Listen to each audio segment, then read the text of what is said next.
taking first cut. Golly!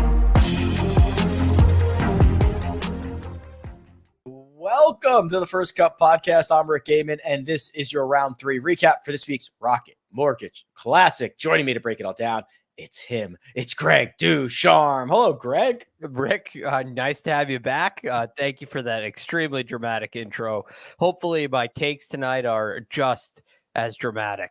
Oh, I'm sure they will be. We're going to have a blast, and we are going to jump right into it. But they didn't jump right into it today, Greg, because the PGA Tour tried to beat the storm. The plan was to go out early and play in threesomes off of split tees, but Mother Nature did not comply. A multi-hour delay got us kind of off track and led us to what were some very wet conditions and preferred lies. Yes, very soft conditions. But all in all, it's a good thing that I guess because it got delayed, they could have done it afterwards, but it worked out well to go split tees and threesomes. And it also worked out. We at least got a nice chunk of weather. So they weren't able to get out there early. Tee times delayed 2 hours, but we got a beautiful day afterwards with some different conditions. Cause it was very soft, like it's been all week, but there was also a lot more wind today than the previous 2 days. Yes, 1.6 inches of rain is what they got overnight, and then that wind started to kick up throughout the day. The other news before we jump into the movers from moving day, Will Zalatoris withdrew. And Greg, the reason that he gave, the official reason, parentheses, back, is never the one you want to see, especially for someone who has gone under the knife for said back. Now, the quotes that he gave afterwards, I guess, were a little bit more positive. He said he heard something pop, but he said it was more of his hip, and he said it was on his, quote, good side, which I don't know if that's good. Do you have two bad sides now, or do you want, you know what I mean? It's like, it's a weird, awkward thing, but he seemed at least just overly cautious about the WD. And it's good to be overly cautious, this being the fourth week that he's playing in a row. That's good. The fact that it's the good side and not the surgery side, I don't think is necessarily good news. Not that it's bad news either, but I mean, I guess it is bad news, Rick, because look, this is the thing. The more that I learn about the body, and this comes from people who actually know about it and me just listening to them. It's not like I'm studying any of this. But the more that I listen to these people, the more that I understand that everything's connected. And oftentimes the place where injuries or pain takes place comes from an issue somewhere else. And so that is definitely in my mind when I hear that, hey, this is from the good side. That could just be a result of an overcompensation from another area that's weak or injured or not performing the way that it should be. So look, this is, it's definitely concerning. I hope that the recovery is quick.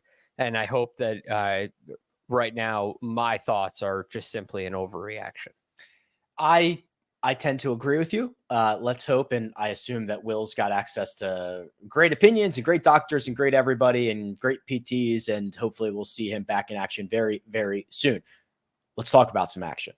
A 6 under 66 from one Davis Thompson on this Saturday. And Greg, the pedigree is there. Former #1 amateur in the world, and he's starting to play like it on the PGA Tour ever since his runner-up finish at the Myrtle Beach Classic. He had a T17 at the Charles Schwab. He did miss the cut at the Canadian Open, but backed it up with a T27 at the Memorial, a T9 at the US Open, and now he is probably not going to win, but he is in the mix once again. The great play continues. Yeah, he within 4 shots of the lead, and look, that is likely going to be a very tall task heading into tomorrow's round. But he certainly got himself in the mix, and with making, he made 5 birdies on his first 8 holes. And that kind of run, that kind of ability is very strong. He takes advantage of both the par 5s, knocks a couple of wedges close. All of a sudden, you got a great round going. The bogey on 9 is a little disappointing. And look, you can make a bogey in a round of golf. It's understandable, but just considering his place in the tournament, he doesn't make bogey on 9. And all of a sudden, you could have had a really special round, and he would truly be right there in the mix. But all in all, very good play from him. Solid, just a little unfortunate with the bogey on 9 and stalling out a little on the back 9. 13 golfers within 4 shots on a golf course that played about 2.5 strokes under par on Saturday. But the round of the day, the gold star, the 7 under 65 goes to the amateur. Luke Clanton goes out in 32, makes another birdie on 11. He did put a bogey on the card. That was number 12, but he makes eagle on 14 and takes apart the other par 5 on the back, birdie on 17. Greg, we've already had one amateur, Nick Dunlap, get the job done this year. Luke Clanton showing him he can try to do the same. Yeah, he's had a heck of a run, nearly the low amateur at the U.S. Open. He was in that battle with Neil Shipley, who's also playing this week as a professional. Luke Clanton is having a heck of a summer, if you want to call it that. Played well at the NCAAs as well. And he's extremely impressive. And it highlights to me one of the coolest things that the Rocket Mortgage does, which they have this little slogan where the next generation gets their start. And you're seeing it with Neil Shipley, who's the sponsor exemption this week. You had Miles Russell competing this week. You got Luke Clanton competing this week. And there was another amateur as well. Really cool to see. And then when you get a performance like this, it just makes it so special. I mean, this kid is so good. He's so aggressive. He bombs the ball, and he's super aggressive off the tee as well. You look at the one thing that I always like to look at is there's 2 driving distance stats. There's driving distance on 2 holes. Those are generally par 5s. They try to get him in opposite directions, holes where you're going to hit driver. Right. He's averaging 319. Well, his driving distance on all drives is 312. So just 7 yards shorter. So that tells you he's hitting driver a lot. He's pulling driver everywhere. Yeah, which is great. And it's the youth that we love watching, that aggressive style. So he drives it up there close on 8. A couple of loose shots, couple of errors with distance control, but all in all, he gave himself a ton of wedges, stuffed them in there close, made some not really nice putts from outside of 20 feet. This kid is impressive, and his skill set was on display today. The other amateurs in the field, Jackson Coyvin from Auburn, and your boy Ben James. Yes, Ben James made the cut as well. He did. Yes, he's like T38 right now. Yeah. He's from up here in Milford, Connecticut, not far from me, plays at the University of Virginia. He was my pick for low amateur at the U.S. Open. I thought he was going to have a really nice week because he played great at the NCAAs too. I think both he and Clanton were in that 6-way tie for second. Oh. But Ben James took in the first round, he took a slow play penalty, a 1-stroke slow play penalty, which just, it's easy to look back and say what could have been, but he's playing some good golf. Neil Shipley's in the field next week. He might be like a baller. He's a baller. He is so aggressive. He hits these wedge shots. Just everything seems to go right at the flag.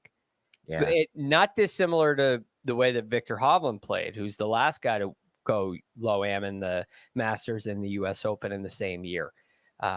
He's got some swagger. Did you see how Neil Shipley started this tournament? He was 2 over for much of his opening 9. He turned and 1 over, went crazy on the back 9, and before today had himself right in the mix in this tournament. So it's great to see these young stories at the Rocket Mortgage. I think this is a tradition that will become very popular. They need to change the slogan, though. It should be the next generation takes off. See, Rick, what they need to do is just hire you. How am I not in charge of everything? You are the czar. Speaking of guys getting hot on, call it the second nine, because it was the front nine on the golf courses, is Rickie Fowler. And Greg, I don't know if you caught any of this morning, because he was one of the first guys out. So it was like basically Rickie Fowler featured coverage on PGA Tour Live this morning. And he made zero putts did he make.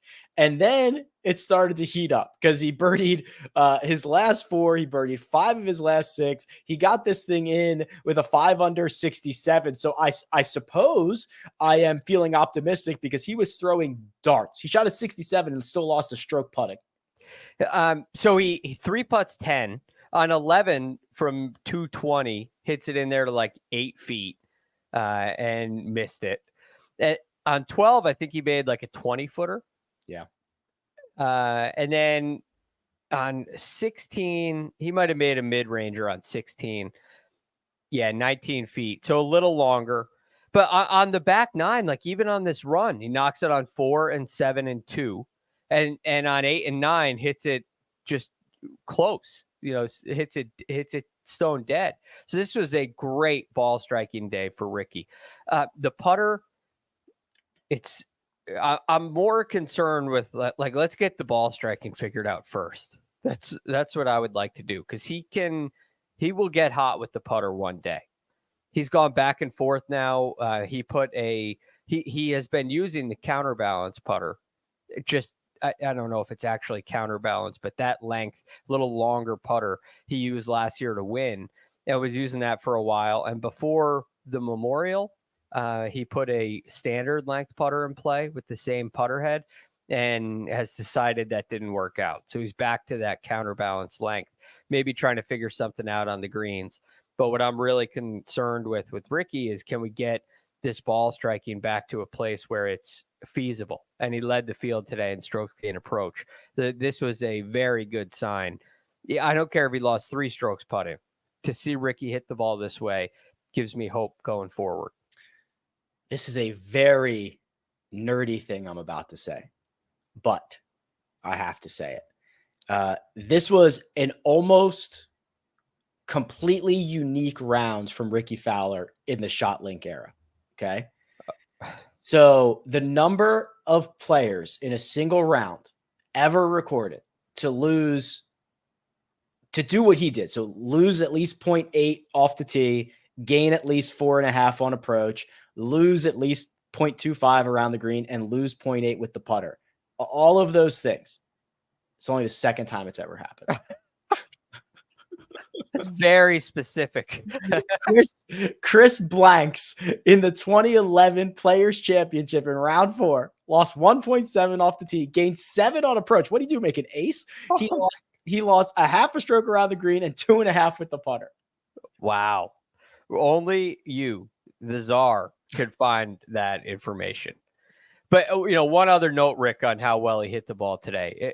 He hit 10 approach shots. 10 inside of 15 feet. That doesn't even include, you got par 5s where you don't have to hit it close to make a birdie there, or have an eagle putt there. It's just incredible what he did today with his irons. Hopefully that gives him some confidence and can be a ready for this launching pad. Go forward. I love it. I absolutely love it. Yes, I have too much time on my hands and I watch too much golf. We are going to talk about I'm going to call it the big 4 at the top of the leaderboard, because there are 4 golfers who have odds shorter than 7-1 to win this golf tournament, which is something that we rarely see at this point in the tournament. We are going to talk about them, but first we're going to take a quick break and hear a word from our partners.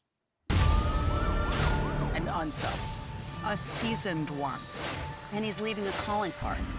How do we find a ghost? I have a plan.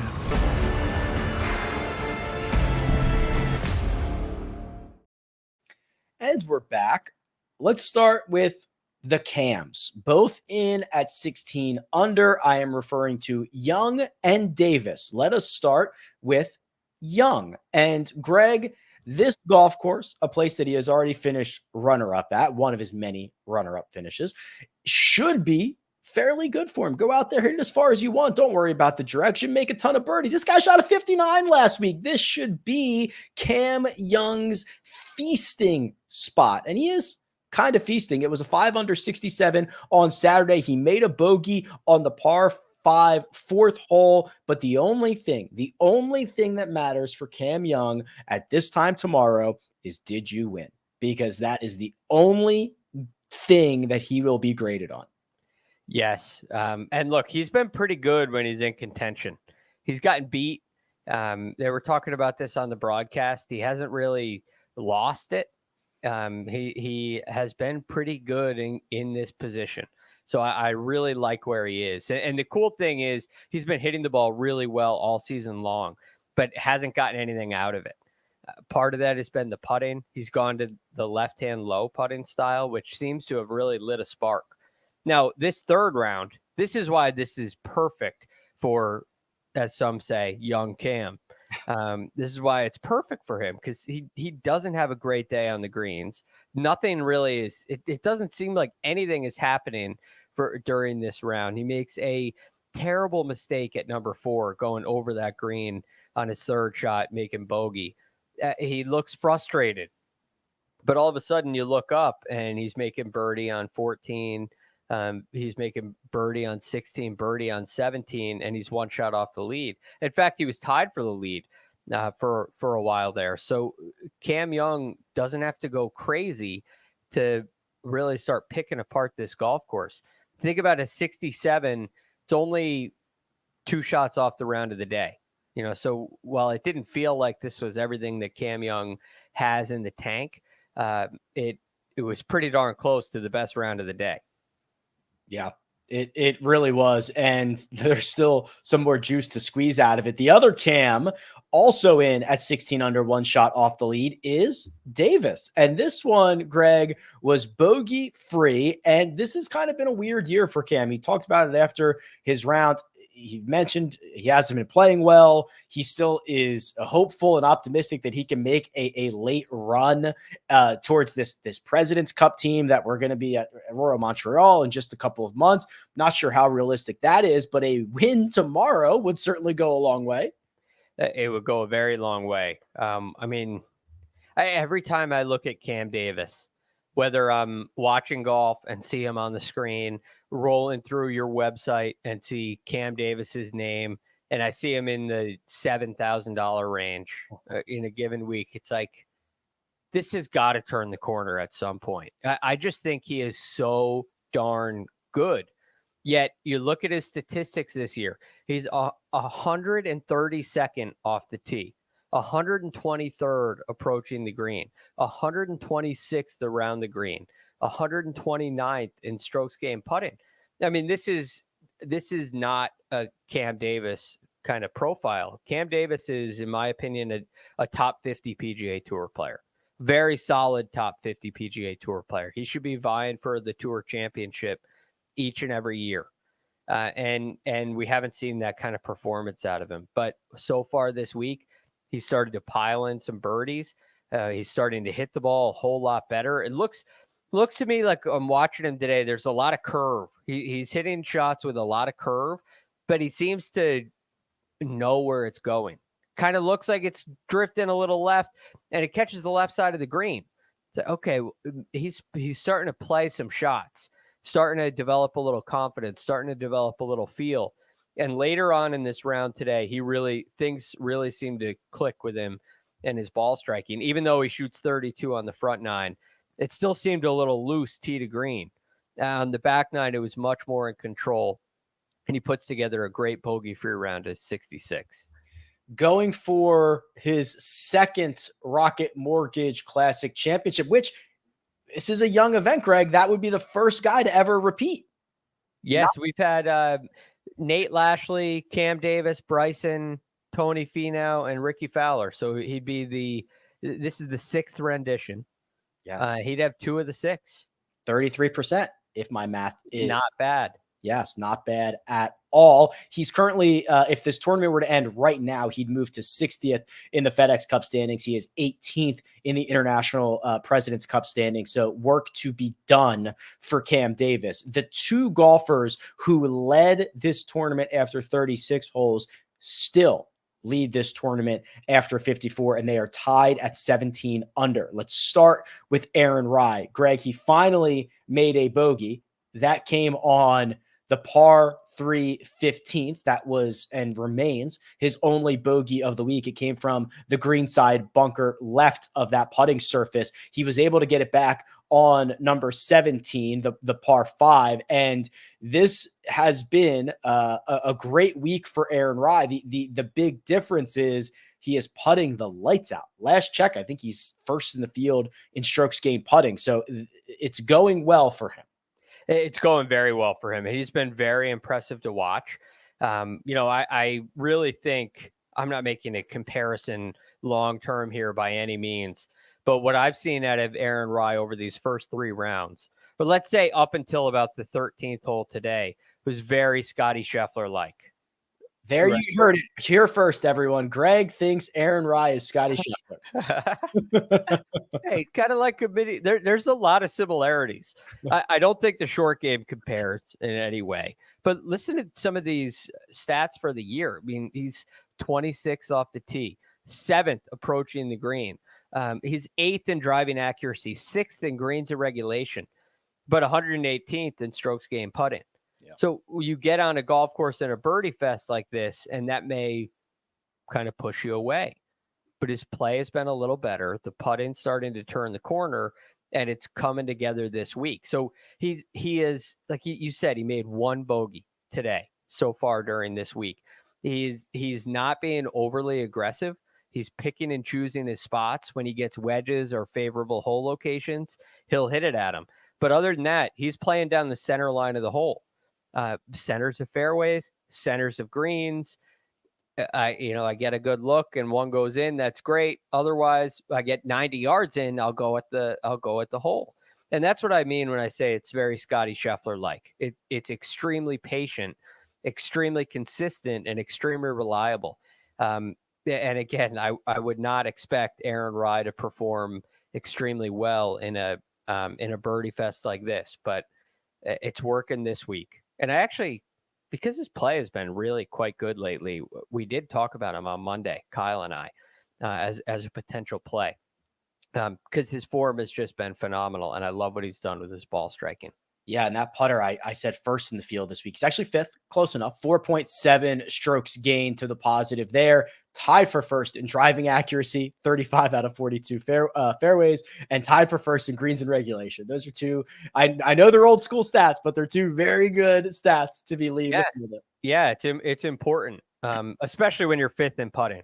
Right, that's kind of the icing on the cake. But he's also 2nd in strokes gained approach. So he's has this ability not to lose. He's not losing strokes while hitting greens. Right. And then every once in a while he gets a good one, and now he can kind of pile on those stats and pile on, most importantly, pile the circles onto the scorecard. Pile those circles right up. That's what our other co-leader did, Akshay Bhatia, a 4 under 68. And Greg, he is now the lone golfer in the field who has yet to make a bogey this week. Not a single stretch of back-to-back birdies, but he just picked them off as he went along. 2, 4, 10, and 17 are where the circles were. And now Akshay will be vying for his 2nd title this year.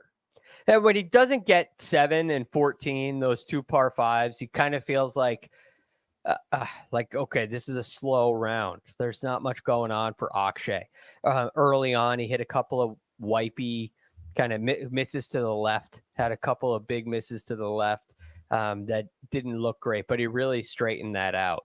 And the most impressive thing about Akshay, much like what Aaron Rai has done this week, is with the putter. But what I love is we saw this putter come through late. A big par save at number 15. He left himself a little work there. A big birdie putt at 17, and a really nice par save at 18 as well. He's looking really confident with the broomstick right now. And he's looking very ready to handle the pressure of a Sunday round tomorrow. How about this? If Akshay wins tomorrow, he will become a multiple time winner this year. Do you know, either how many other guys have multiple wins this year? And then, of course, I'm going to ask you who they are. Well, obviously Scotty Scheffler. That's an easy one. 6 of them. There's 6 multiple. No. Scotty has 6 wins. Sorry. Yes. Scotty has 6 wins. Geez, who else has won twice? Yeah, who has it? Who has? Well, let's see. Not Steven Yeager. Nope. Not Chris Kirk. Nope. Not Billy Horschel.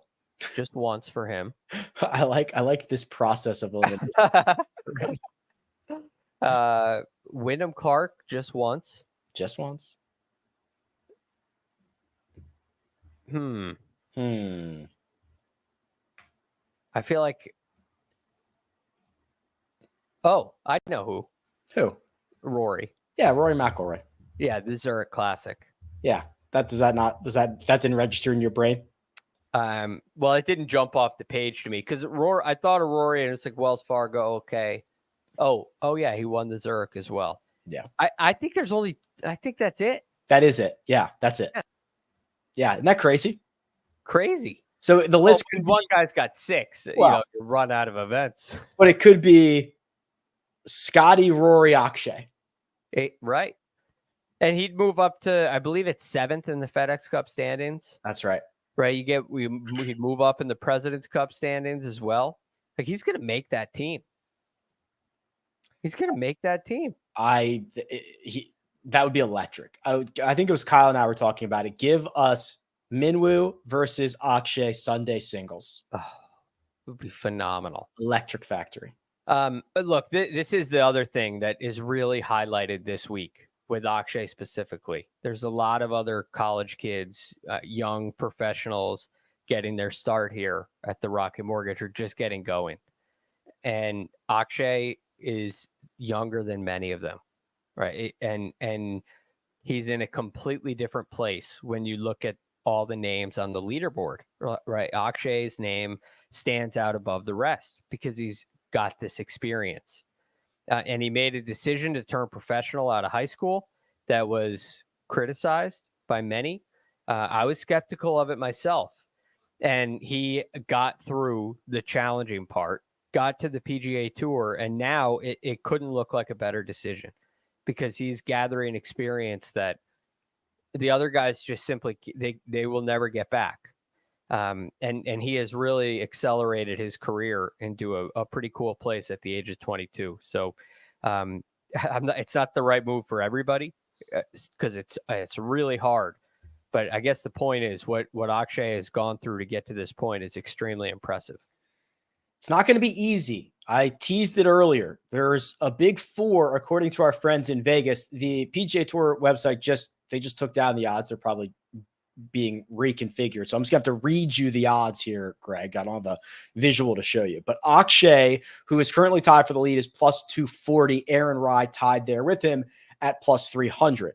Cam Young, 1 shot back, is plus 400. And Cam Davis in that same group, 1 shot back, is plus 650. Everybody else is 12-1 or longer. The only golfers who are shorter than 35-1 are Eric Van Rooyen, Sam Stevens, and Min Woo Lee. We don't get this a lot on Sundays or on Saturday nights. And we haven't had this a lot this year. It is usually 1 guy, maybe 2. This is 4 wide. It's four that have a great shot. And I'm not sure it's fair to leave Eric Van Rooyen out of it. Remember in Mexico in the fall, he shot 28 on his last 9 to storm up the leaderboard and win. He can get hot with the best of them and is driving it on a string all day today. So I think Van Rooyen is really in a good place. Min Woo Lee was my guy entering the week. So I got to kind of stick with him after a great round of 66 today. But I think he's too far back. So I have a feeling it is coming out of that big four. I have no clue who it's going to be, but I think it's going to be Akshay. I think it is too. And we've been kind of saying that all week. And I'm sure you guys talked a lot about him on the Monday show, and he was my one and done selection. So I'm obviously pulling for him, but I do think that, listen, he's been inside the top 5 basically all week in strokes gained approach. He's putting well. He's already won this year. I don't think the moment is too big for him. He's keeping it under control. He hasn't made a bogey. I don't think it's going to be easy because there's probably going to be a ton of low scores out there, but I still think Akshay gets this done. Yeah, he seems to have this ability to pick off enough birdies with that putter. And his iron game is great. He gets in that 140 range when he's hitting a little pitching wedge. He's got it inside of 15 feet every time. So I think he's going to give himself a lot of good looks for birdie, as Aaron Rai probably will too. But Akshay seems to be in this place, if you listen to him talk, where he's relishing the pressure. He wants the pressure, and it's the thing that he's working on. And so you get this sense that his goals and his sights are set on handling moments like tomorrow.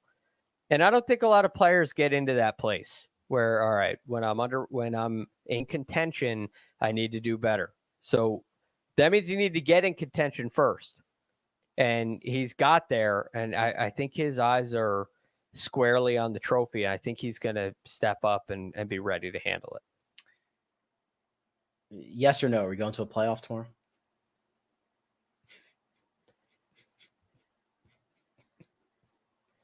Minwoo, Akshay, Cam Young, and Eric Von Rooyen in a playoff. As late as that would mean for our night, we'd be officially first cut after dark. I would be stoked.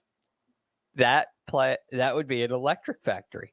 It would be awesome. Let's throw Luke Clanton into the mix too. Just for some chaos. Guy can't even win the money. Could you imagine getting 2 amateurs to win this year?